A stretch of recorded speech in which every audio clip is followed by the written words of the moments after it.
a minute before we officially start. My name is Larry Taylor. I'm the managing partner for the Cochran firm in Texas, and I want to say thank you for joining us on this important symposium. The speakers here today, I am myself not even able to carry their book bag because of their skill set and level and knowledge on this particular subject. Our moderator today will be Sarah Guidry. I will let Sarah make the introductions to all of the speakers. So if you continue to wait and have patience, we will join you in just a second. And Sarah, matter of fact, let's get ready to go live and wait for George to join us. Thank you, Larry. My name is Sarah Guidry. I'm the executive director of the Earl Carl Institute. We are a research, writing, and advocacy think tank at Thurgood Marshall School of Law, Texas Southern University. And the work that we do is all aimed at reducing disproportionality and disparities as it affects people of color. Today, I'm proud to be able to moderate this particular panel where we're going to examine your rights under the First Amendment, and we're going to examine how Black people receive disparate treatment when it comes to police interactions. As I was preparing for this panel, I came across a quote from Livio de la Cruz, who's a board member of Black Lives Matter in Seattle, King County. And what he said was, police must not respond to demands to dismantle systemic racism and end their violence against Black people with more violence. Police brutality and the use of excessive force has spread to protests all over the United States. In response, many protesters find themselves the subjects of police brutality while they are seeking to peacefully assemble to petition the government for systemic change when it comes to racism. The First Amendment to the Constitution provides the right to freedom of speech or the press, right of people to peaceably assemble and to petition the government for redress of grievances.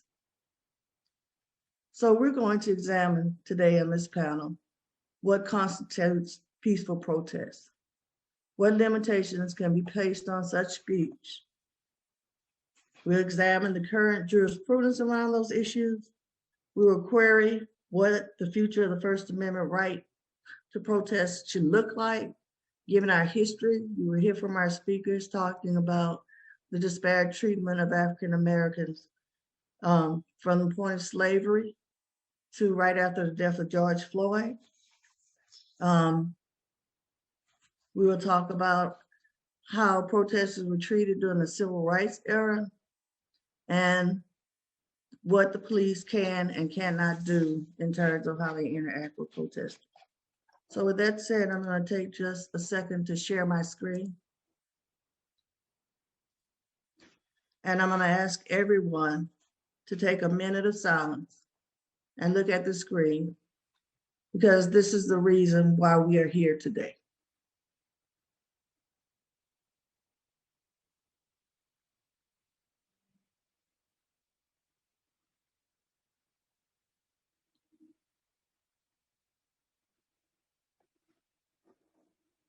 Say their names.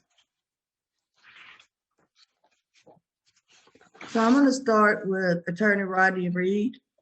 Attorney Reed is a practicing attorney over 30 years. He's the leader of Rodney and Eder LLC. His work focuses on class action cases, toxic torts, complex contracts. He does extensive pro bono work in civil rights and voting rights. And I've asked Attorney Rodney to discuss the disparities related to police brutality, how qualified immunity intertwines with that, and also some of the cases that he has dealt with, and most especially the Alton Sterling case and the impact that it had on students at that time. Attorney Rodney, I'll turn it over to you. Please unmute. Yes, thank you, Sarah.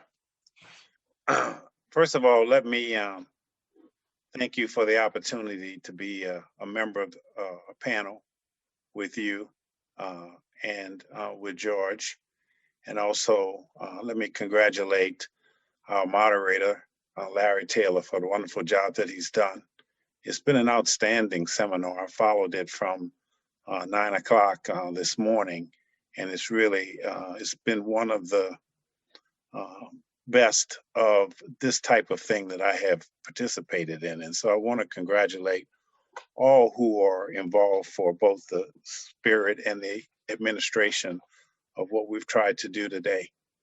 I've been a practicing lawyer now for 37 years, and my father was a civil rights advocate and a union organizer in the 1960s. His job was to organize Black workers at paper plants in Louisiana and Mississippi. And by definition, it was a dangerous job, one of which I remember my mother crying many a night that he would make it home safely. There were many times that he did not make it home safely. And it was my first introduction to police brutality. But I came to this job in a very circuitous route because I would marry a lady whose parents are both police officers. And as a young man, understood and began to understand their perspective as civil servants who really were dedicated to protecting and serving, particularly in the African-American community. I also come to the career as a circuitous route because I took a job with a large law firm when I graduated from law school. And one of my early clients was a company by the name of Transit Casualty Insurance Company. And perhaps their biggest client was an organization, an entity, the city of New Orleans, and in particular, police misconduct, because they wrote police misconduct policies for the New Orleans Police Department, which had been historically one of the most brutal and even recently police departments in the history of this country. So as a young lawyer, I was asked to be involved in a representation of this organization before I even knew it was about, and became embroiled in an infamous case called the Algiers 7 case.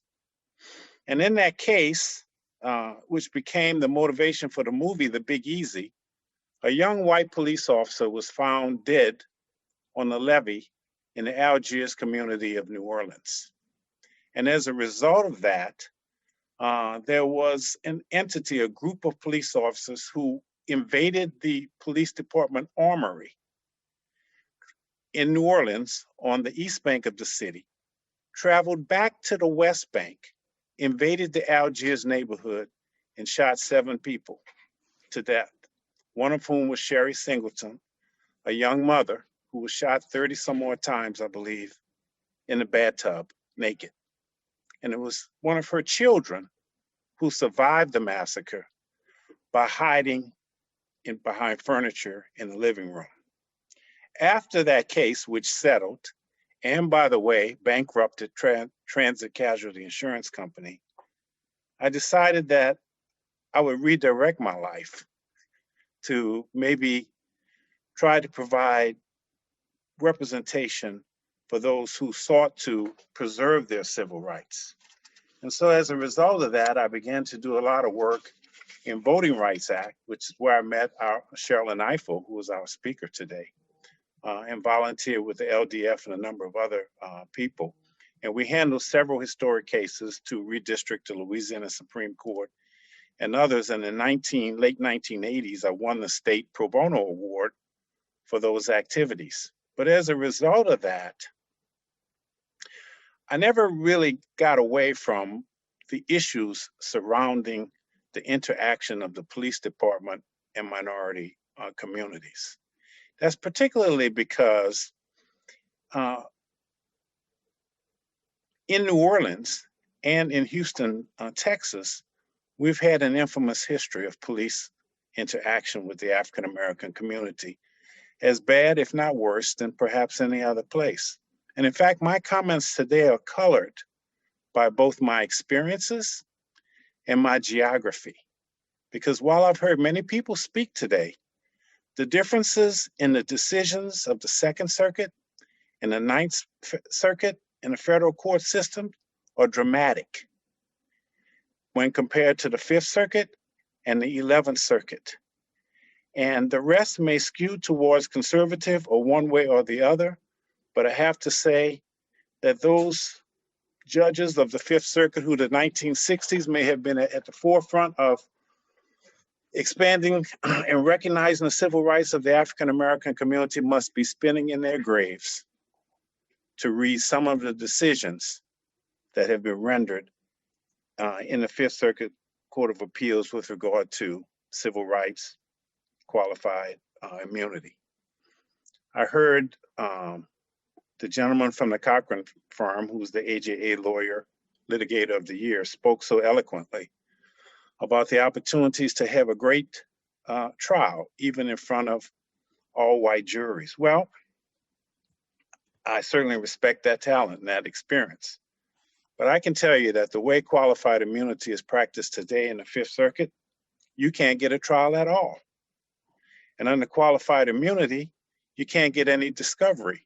So you cannot satisfy the conundrum that's been set up by the Supreme Court, which requires you to establish specific facts and past precedent when you cannot get any discovery or any facts at all. Well, all of these things came to head for me personally in the representation of a young man by the name of D. Ray McKesson of the Black Lives Matter movement in the aftermath of the Alton Sterling shooting in Baton Rouge, Louisiana. I had been contacted by Billy Murphy, who had been a lawyer for Freddie Gray, and asked if I would go down there and to help out and to look at the situation. And it was in that vein that we decided to bring a class action lawsuit as a result of what had been a mass arrest, primarily of students from Southern University, some from Texas Southern University, Xavier University, Dillard Universities, all schools with a long history of participating in the civil rights movement. I was highly motivated by their courage, and almost 100 or more went to jail. As a result of that case and the efforts of Judge DeGravelle, who's a conservative person, but a magnificent judge, we were able to get the class action resolved. We provided both equitable and financial relief. We were able to obtain compensation for all of those whose injury had been included jail time, but not major physical injury. We obtained a written apology from the state of Louisiana, signed by the governor in writing for each protester. We were able to obtain an expungement of all of their records, payment of all of their attorney's fees, all of their expenses, refunding of all of their bonds, transportation, and everything else in an effort that was made by the district attorney of Baton Rouge to make the situation whole. But still, there were those who were severely injured in a police attack, and those cases continue. And we continue to represent in the class a case called Max Geller versus the city of Baton Rouge, which is joined with a number of other cases handled by a number of civil rights organizations as we sort of pursue their compensation.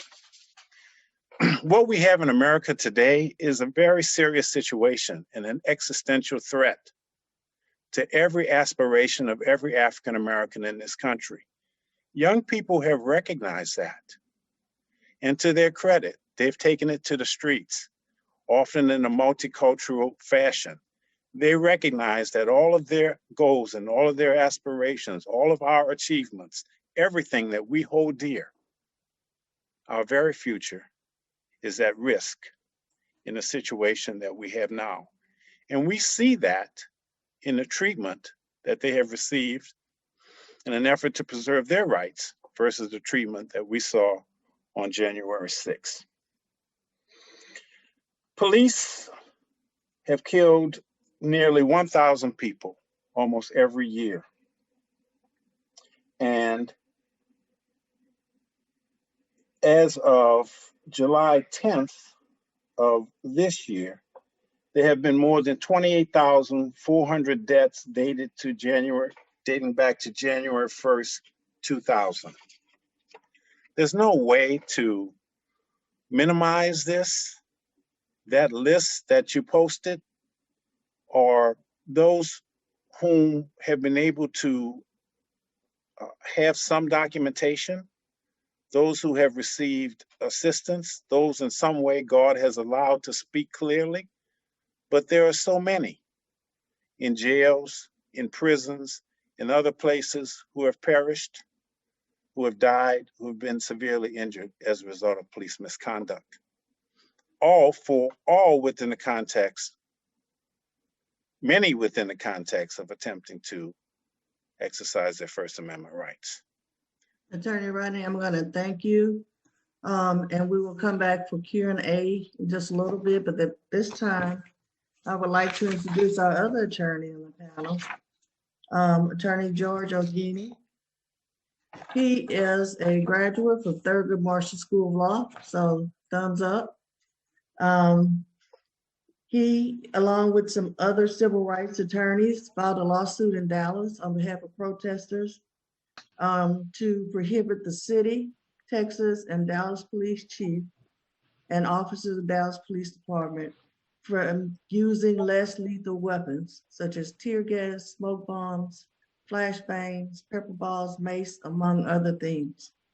I have asked Attorney Ogini to talk about that lawsuit, to talk about why the First Amendment is so critical, and to talk about disparate treatment over the years in terms of how protesters have been treated by the police. Thank you, Ms. Guidry, for having me. I'm pretty honored. I'm very honored to actually be here and to speak on those matters. And good afternoon to everyone. It's a day of reflection and a month of celebration. It's crazy that so many years went by without us celebrating Black History Month. I'm not sure if you're aware, but it went from 1 day to 1 week and now a month. I know that I'm not alone when I say that we're currently in a movement of Black excellence where our history of Southern growth is celebrated all year round. My name is George Ogini. As Ms. Guidry stated, I'm a partner at Leon Ogini Trial Lawyers. It's my own law firm in Houston, Texas. We primarily focus on personal injury matters all over Texas. And I'm honored to be here during Black History Month to go over some of the ideals and history of the civil rights movement. We have recently experienced our first Black president in Mr. Barack Obama and the first African-American female vice president, Ms. Kamala Harris. So just stop and think about that for a second. We have spent so many years dreaming, and to see some of these dreams come true is truly amazing. I wish we could do this in person to come and express these ideas, but COVID-19 has left us to do so via Zoom. Either way, we're going to get through this message. After all, our ancestors, they had to endure much greater obstacles to get their points across, and we're going to do the same. I want to title, I guess, my presentation part of it as A House Unfinished. And with every house comes a proper foundation. The First Amendment rights of the US Constitution was pivotal for civil rights advocacy. These tools provided abolitionists, activists, sitters, marchers, and petitioners the ability to lay down the foundation that we currently stand on. You see, for the purpose of this presentation, I want to focus on the First Amendment rights and how it has impacted the civil rights movement. More specifically, how the rights of expression, assembly, and the right of petition has made an impact during the 1960s. The right to assemble, that served as the blueprint. That was the blueprint for civil rights activists to convene and express dissident opinions of justice. The right of freedom of speech, that allowed leaders such as Martin Luther King and the late and great John Lewis, may his soul rest in peace, to march across the Edmund Pettus Bridge for our voting rights. You have the right of association, which allowed the NAACP and Justice Thurgood Marshall, to stand as a unit to fight the legal fight in front of the US Supreme Court. The right to petition, which served as the cement. It was the cement to galvanize First Amendment ideals into a legal precedent. You see, the First Amendment right, it is civil rights. It embodies the very goal that we hope to achieve. The First Amendment rights is blind to race, it's blind to gender, it's blind to age. In today's protest, you can see little boys holding up Black Lives Matter signs and little girls with t-shirts that says, "Daddy, you changed the world." But it wasn't always that way. As Robert O'Neill states, many areas of the First Amendment were shaped by the civil rights movement.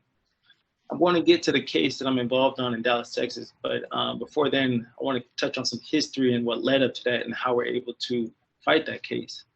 And Brown v. Board of Education, where the Supreme Court ruled that the segregation of public schools was unconstitutional.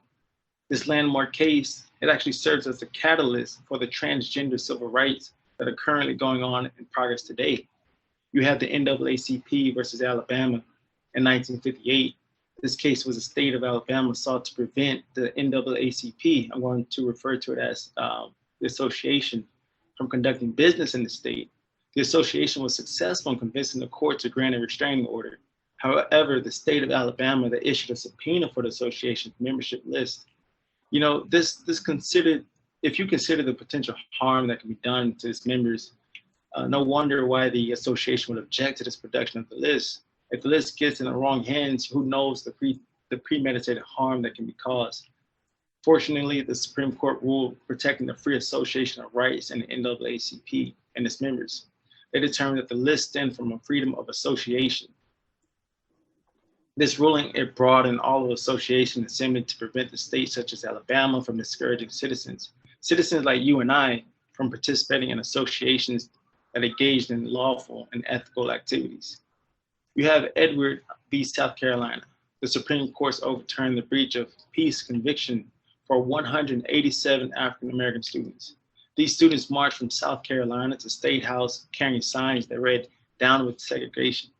The court ruled that the government cannot criminalize the peaceful expression of unpopular views.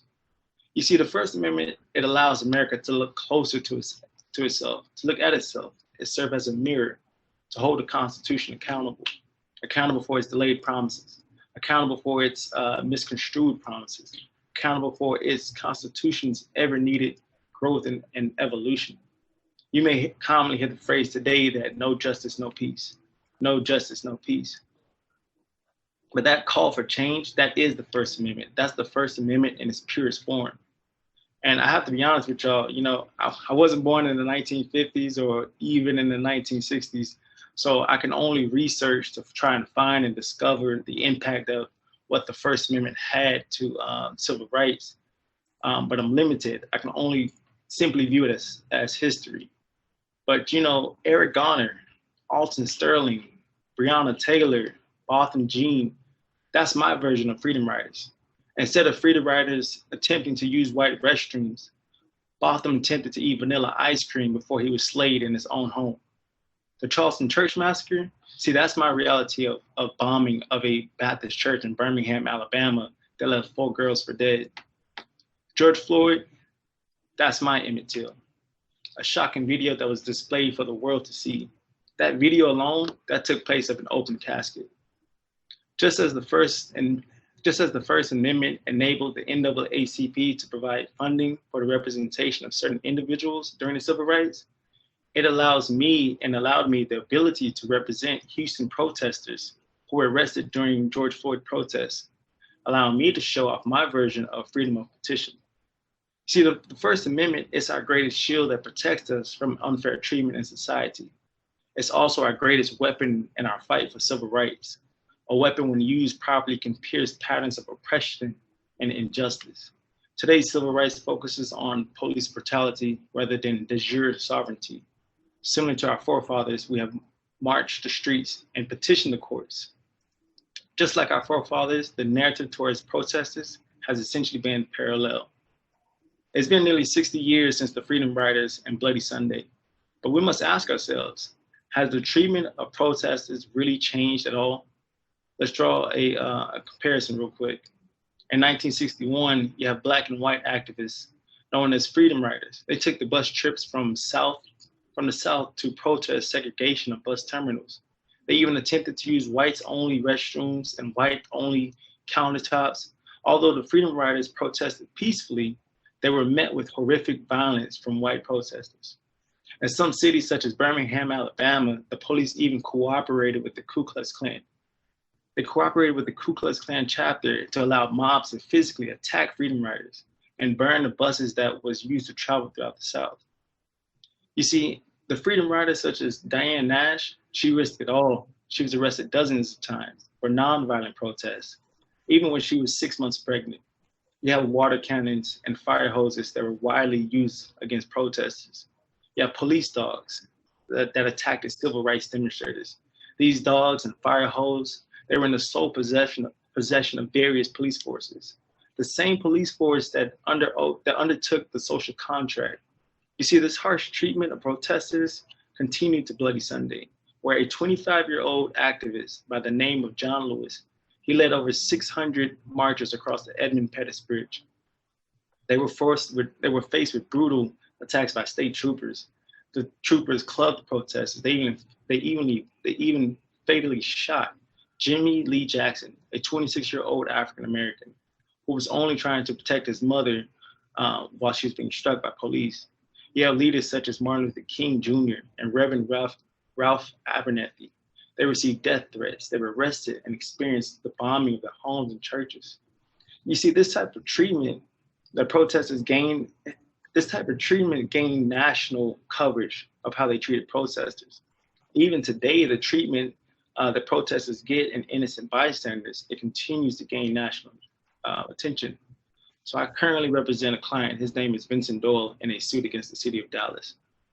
During the George Floyd protests in Dallas, Texas, Vincent was an innocent bystander. He was actually a photographer there to document the incidents that were taking place.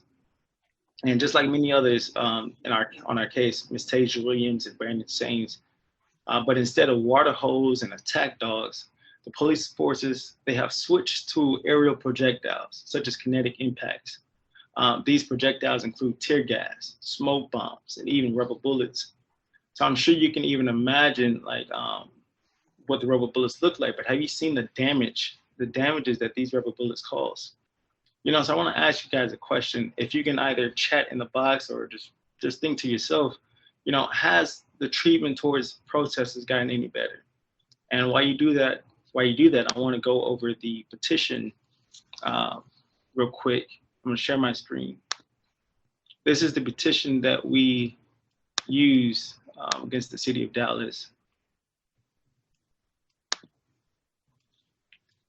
As you can see, we filed it in the Northern District of Texas.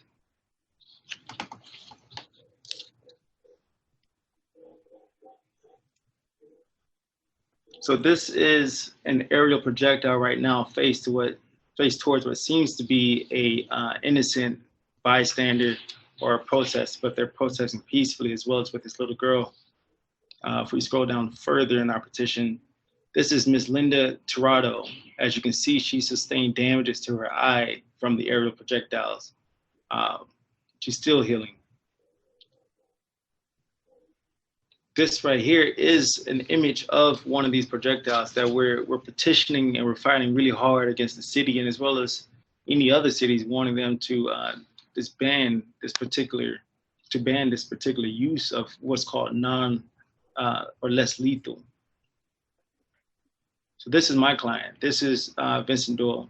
These images are public record. They've also, my client himself has released this to the media, and he also granted permission for us to display this during the seminar. As you can see, he received the impact right here from the projectile.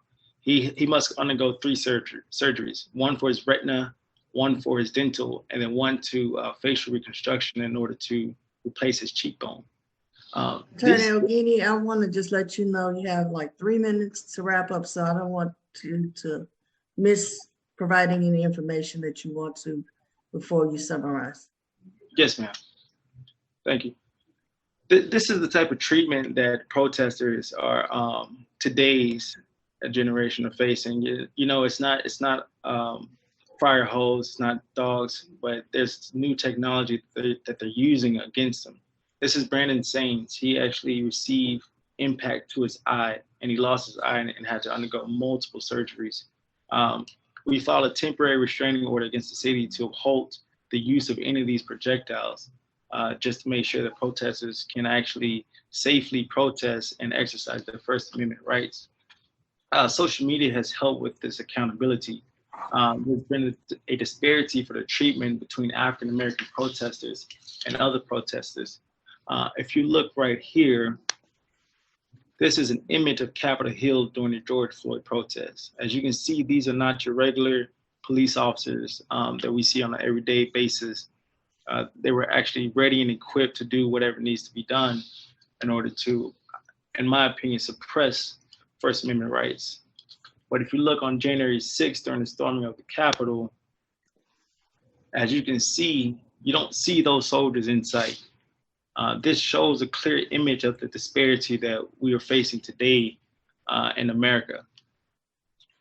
But in conclusion, I know that I have only a couple of minutes left, but in conclusion, it seems that we're fighting a de facto issue in 2021 rather than one of de jure sovereignty. We'll continue to fight for equality in all aspects of life, especially when we protest. I want to leave you guys with a challenge before I depart. I challenge you to educate someone this month.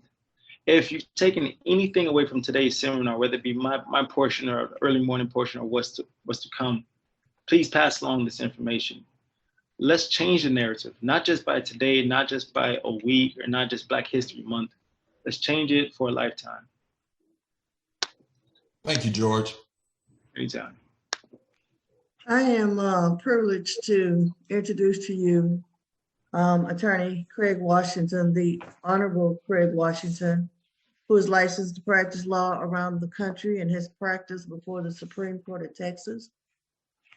Mr. Washington was a state representative in the state Senate, as well as a congressional representative. He is the second Black to have served in the Texas Senate since Reconstruction. He provides representation and has for decades provided representation on civil rights and civil liberties and the political process. So I've asked him to please speak to you all from the perspective of an elected official, as well as an attorney who has represented individuals in civil rights matters, as well as a citizen who has suffered, and I want to say those images were hard to watch, George, who has suffered in watching other Black people harmed because of interactions with the police. So, Mr. Washington, if you want to take your phone off mute, I'll turn the program over to you.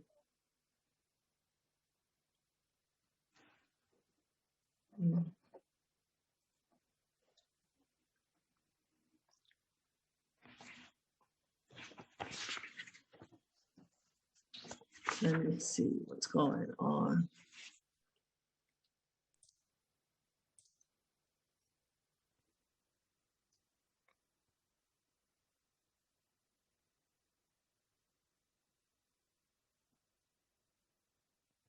Okay. Attorney Washington, it seems like you are now able to go ahead and speak.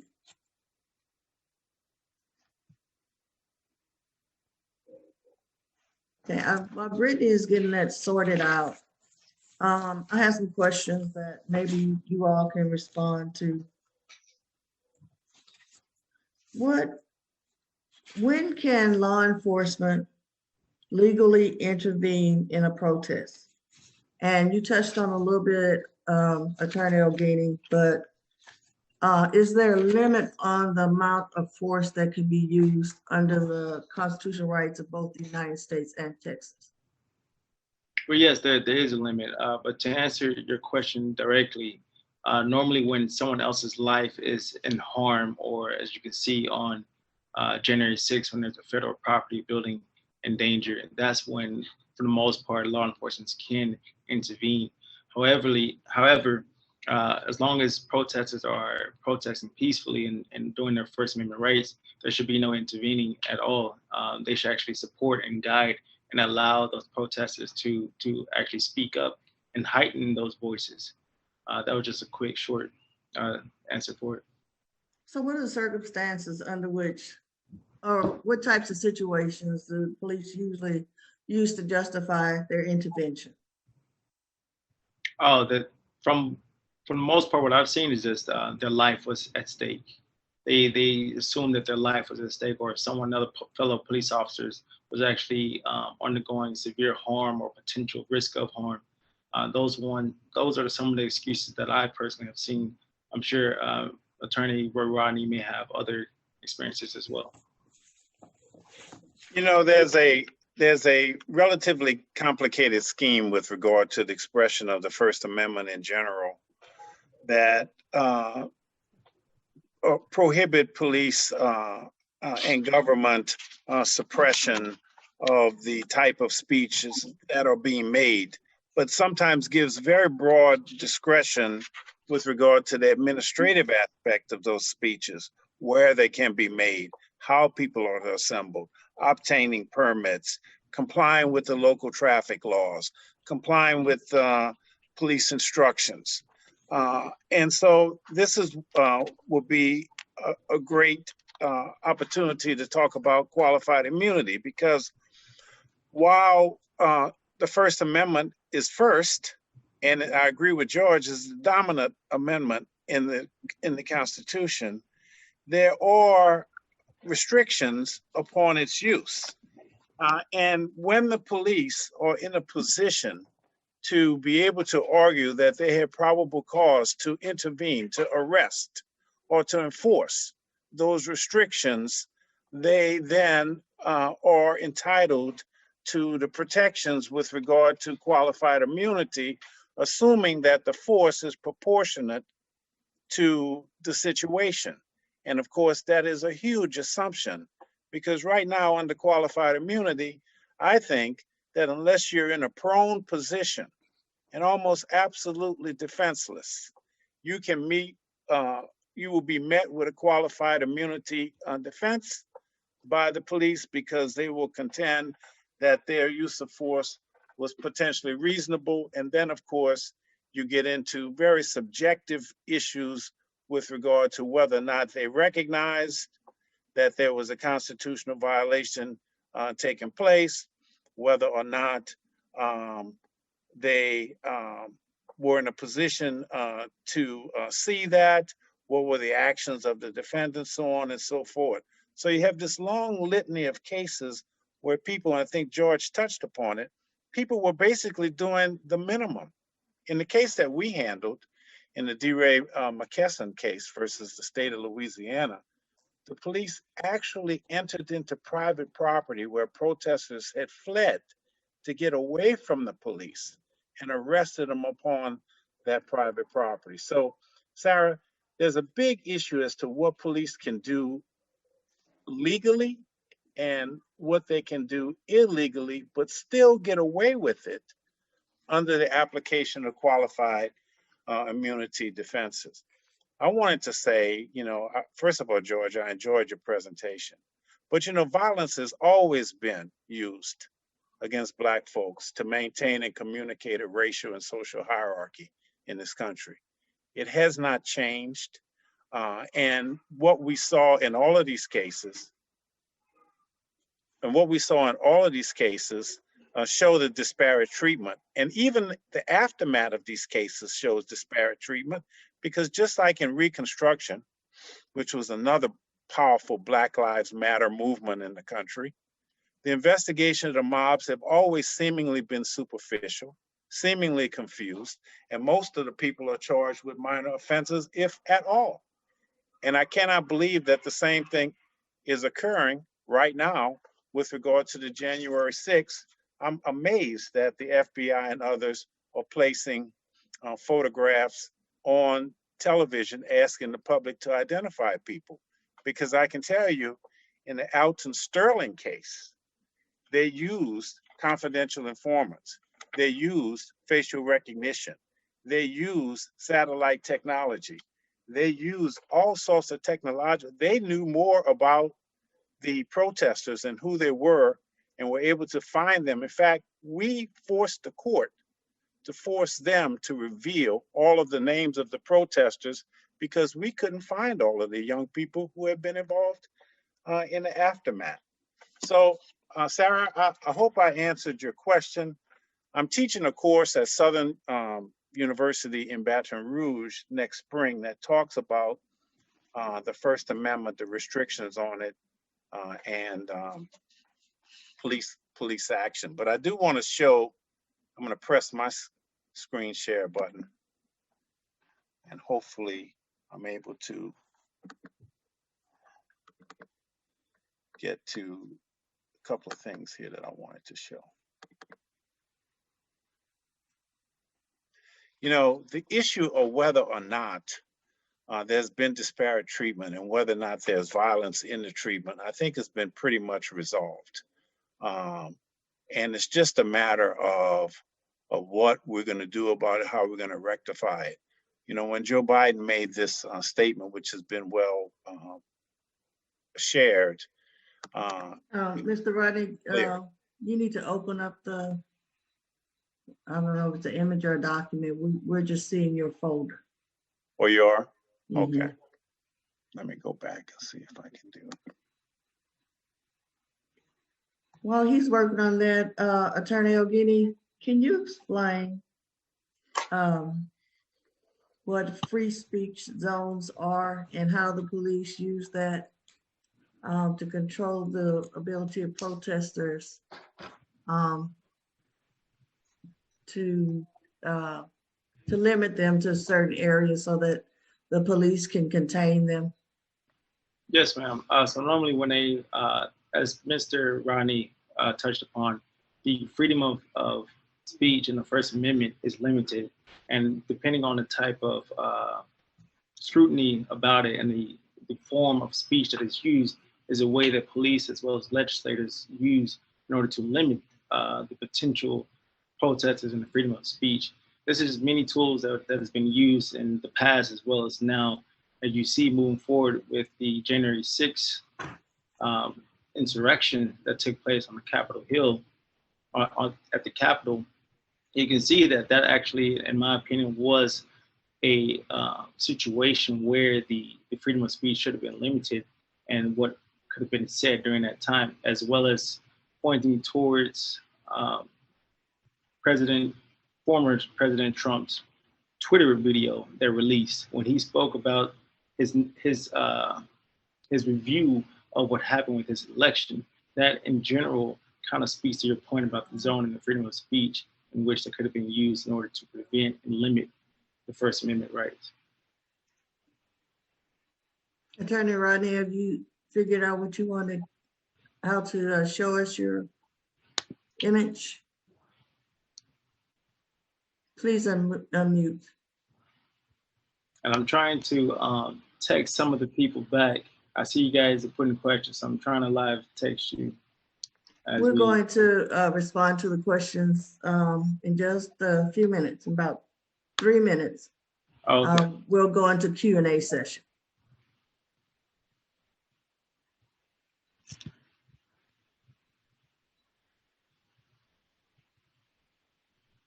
Well, I'm going to ask one final question, and then I guess we're going to have to move on.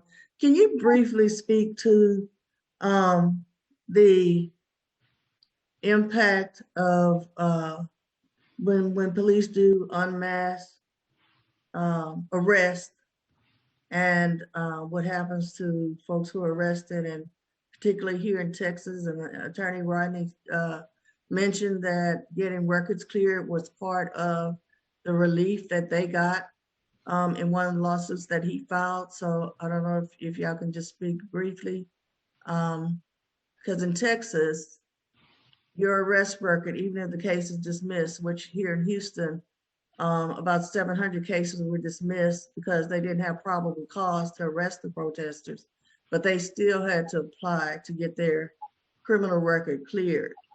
And some of them don't even realize what the repercussions may be. So if one of you wants to speak to that. I can. I think that was just a half battle, honestly. When you're speaking as far as 700 protesters that were released from custody by some of the DAs in Houston, as well as the same in Dallas that occurred on the bridge. I think that's just half the battle as far as releasing it. But there's, as you mentioned, the other half is actually sponging it off the record so that they won't have to travel and continue life with it. Well, we're going to go to the Q&A. Let's see here. It says, You talk about getting rid of the alternative force during protests. What other avenues would you propose to use? Well, I'll respond before you do, Joy. But the first avenue is allowing people to peacefully protest. That was my answer. Yeah, feel free to elaborate on that. Yes, ma'am. I think you hit the nail right there on the coffin. The first avenue is to allow people to peacefully protest, and also not to excite people. I remember when I was joining some of the protesters in Houston, Texas, as we was walking some of the streets of downtown, you would see some of the incident shouldn't have been escalated if people were allowed to just speak freely, to walk freely, instead of police blocking off their traffic or coming into their face and escalating the situation. That's one way of alternative method, learning how to de-escalate situations and altercations. If your question was directed towards as far as meeting potential other physical alternatives, I would say just learning combat. It doesn't have to address towards shooting or shooting aerial projectiles or even training. Most of the main issue we really have, one, is that they shouldn't be on the streets. Two is that inadequate people are allowed to take this. In Dallas, anyone can just get it. And if they had the adequate training and the proper funding for it, then none of this would have happened. So there's various layers that needs to be addressed. And it starts with, as Ms. Guidry said, allowing them to freely protest. Okay, it appears that Craig Washington is now able to join us. Are you there?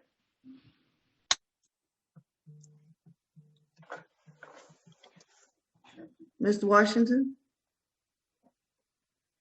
You must still be having technical difficulties. So I'm going to go on to the next question, which I think is a good one. To what extent does addressing qualified immunity exist as a threat to the use of discretion among police? And does this perception serve as a barrier to meaningful reform efforts? I think, may I answer that? Yes. Yes, I think that, qualified immunity is the number one issue with regard to police interaction with protesters and the public at large. There's been a lot of discussion about it today, but qualified immunity is really the police brutality protection legislation. That's what it does. It's the legal framework that is designed for one purpose, which is to gut the application of the Civil Rights Section 1983 litigation and to make it much more difficult. It's a vicious attack on the Black community, and it's directly akin to the things that we saw in the Black codes post-Reconstruction, when African Americans were once again asserting their rights to equality. When you combine this, I heard a speaker earlier today, when you combine it with the protective state laws, you have a situation where you have cases where you're not able to get discovery. The matter is handled in a summary fashion. And most of these, and a large percentage of these cases are dismissed and challenged before the plaintiffs have had much of an opportunity to do anything. And in fact, even though they have the right to amend, it is very tightly granted. I've been involved in pollution and toxic tort cases where we've had more than 10 amendments to our original petition as we began to understand the facts and circumstances surrounding the exposure. But in these sorts of cases, the courts rarely give the opportunity for more than one or two opportunities to amend. So we have to change the qualified immunity case. And if I can mention just a couple of cases to those who are lawyers and those who are fans of following the law from the Fifth Circuit Court of Appeals, I want to talk about this case called Katie Joseph on behalf of the estate of Kendall Joseph versus Damon Bartlett, the police officers. And in that case, it's the the young man in question was suffering obviously from a mental illness. Even when the police arrived, he asked that someone call the police to help him. As a result of it, he ran into a convenience store, jumped behind the counter, and the police came in force. And he endured 26 blunt face injuries to his face, to his chest, his back, his extremities, his scrotum. And through an 8-minute encounter while he was on the ground, experiencing extreme psychosis and continuing yelling for someone to call for the police while he was being beaten by the police, he was kicked and maligned and tased 3 times. And he died of his injury. Now, in that case, the court went on an opinion forever in a tortured reading of qualified immunity. And while it did not allow the police officers who committed the batteries to be dismissed, all of the police officers who held them down, who cordoned off the scene, who protected the scene, were let out of the charge of bystander liability due to qualified immunity. And bystander liability is what allowed police officers to work together to suppress rights of protesters and to make arrests. It has shifted the burden from protecting police officers who do the right thing to protecting every police officer, whether they've done the right thing or not, and has shifted the burden of making a difference to the plaintiff rather than to the police officer on the scene. And then the last case I want to talk about is a case called Clarence. Attorney Rodney, can we maybe share this with the participants? We can send out information and we can get the case sites. I want to just try one more time to give Craig Washington an opportunity to speak. And then there are a couple of follow-up questions that I do want to get from the Q&A list that we have here. Craig Washington, are you able to unmute and speak? Okay, we're working with it. So I have a question that is. Hello. There we go. Yes, sir. I have already introduced you. Yeah, I could hear you. Yeah, just couldn't say anything. Okay. Well, I introduced you and I asked that you speak to this issue from the perspective of a former lawmaker, as well as a civil rights attorney, as well as a Black person who has been fighting these issues for a very long time. Well, thank you. Realizing that the time is being consumed, I don't have prepared remarks. I have some thoughts.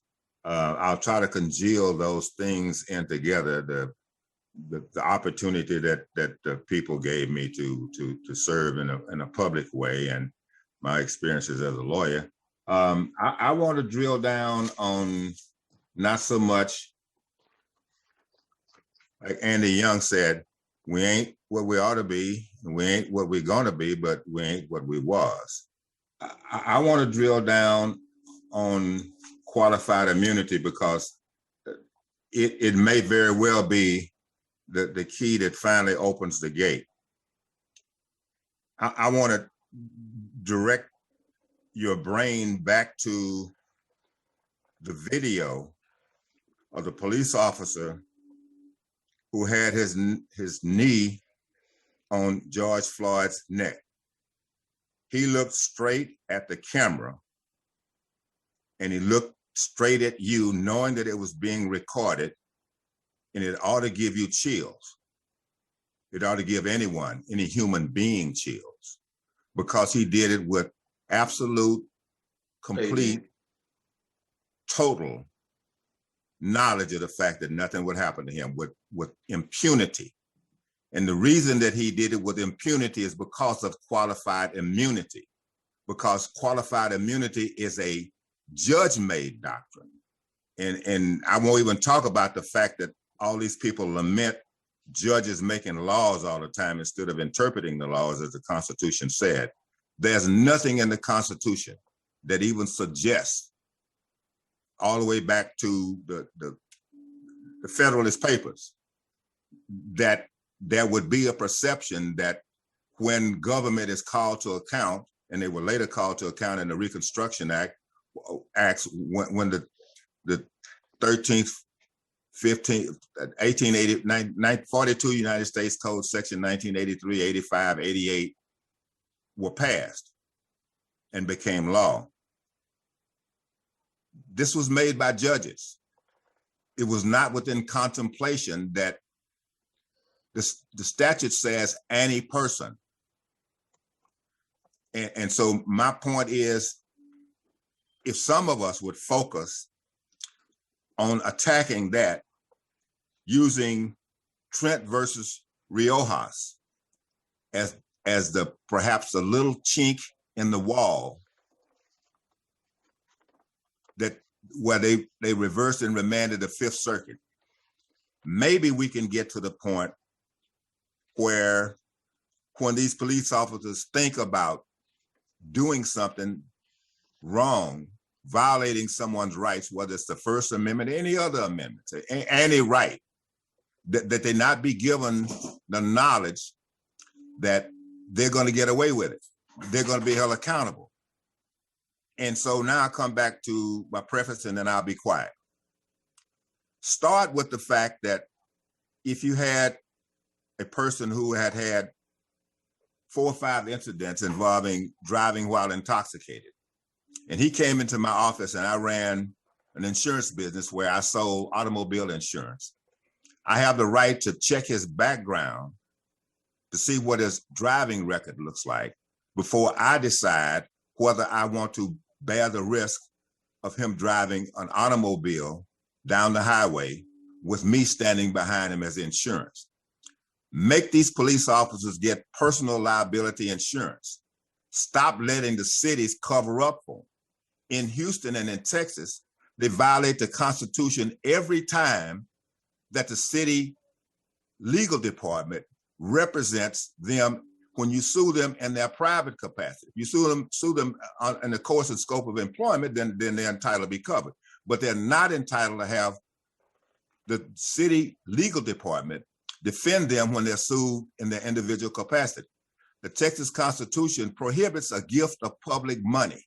And it is a gift of public money for the city of Houston city attorney's office to represent them in both capacities. In fact, it's probably a conflict of interest as well, but that's another story for another day. So let's fight this battle on a lot of different fronts. Don't stop doing what you're doing. Don't stop marching. Don't stop doing anything that you're doing. But let's get some lawyers and some thinkers, not just lawyers, but I didn't mean to say that only lawyers were thinkers, but let's get some thinkers involved and file these lawsuits. There was a time when Swain versus Alabama was the law, before Batson versus Kentucky. And if lawyers hadn't given up on the fact that the Supreme Court said in Swain that every time you strike Black people off the jury, or anyone off the jury for that matter, you have to show that in every case involving that particular DA, under any circumstances, regardless of the circumstances, that the Constitution was not being violated. If lawyers had given up on that, there would be no Batson versus Kentucky.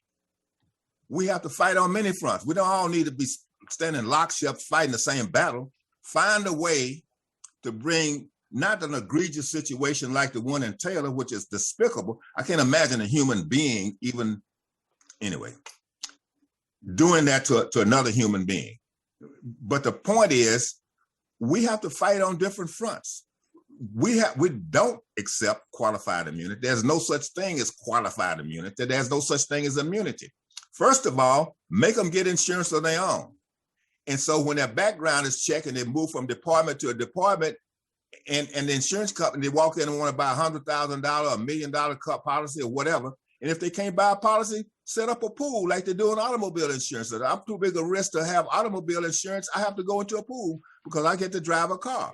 I have not a right, but a privilege to drive a car. But I cover myself. If XYZ insurance agency won't cover me, I can go into their assigned risk pool. Make these jokers go into their assigned risk pool because of their previous egregious acts of misconduct. Every complaint, every IAD complaint, whatever citizen has complained about them and their actions ought to be recorded. And the Internal Affairs Department is a joke. It's an absolute joke. All they do is cover up for each other. But if you start, I appreciate your comments, but unfortunately, it's technical difficulties, and so would have loved to hear you talk much longer. But that's okay. I just want to thank all of the panelists. We really appreciate your knowledge, your insight. This is a difficult conversation to have, and I'm going to turn it over to the magnificent attorney Larry Taylor to wrap this up and send us into the next session. Everyone, thank you, panelists, and the Honorable Craig Washington. Thank you for your comments, George and Rodney. You guys are an inspiration. Remember, attendees, that the next session, you can go back to the home screen or the platform and watch the current video. We'll have a 15-minute break while the video plays, and then go back to the homepage and hit next session as we go to part 2 of the First Amendment and what it looks like from here. If you guys are interested in hearing more or having another symposium and hearing from these speakers, please let us know in the comment section so that we can try to get these guys back on. Thank you and have a great day.